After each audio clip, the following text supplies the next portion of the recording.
రోజు వీధి వెంట పొత్తు నేను ఒకటి గమనించేవాడిని అయ్యా.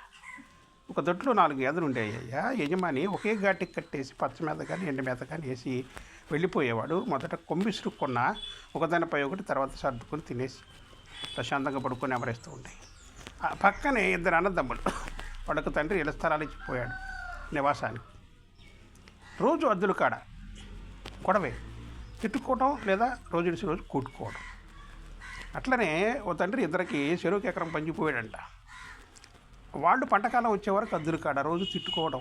పంటకాలం ఆ పంట ఉన్న సాగు కాలం అంతా తిట్టుకోవడం, కొట్టుకోవడం. ఇది కాళ్ళకి ప్రశాంతం లేదు. ఈ గొడ్డును పొదిస్తే కాలువకు ఐక్యంగా పోయి మళ్ళీ ఐక్యంగా వచ్చి కట్టేస్తే చక్కగా పడుకుంటాయి గాడి దగ్గర. వీళ్ళు మాత్రం ప్రశాంతంగా ఒకరోజు ఉంటే ఒకరోజు ఉండరు. వీళ్ళు రోజు ప్రశాంతంగా ఉంటే రోజు ఏదో ఒకటి తిట్లాట కుట్లాట. కనుక తిరుపతి సమాజం నాకు నేర్పింది ఏంటంటే, తెలిపింది ఏంటంటే, అన్నదమ్ముల మించి విరోధులు లేరు.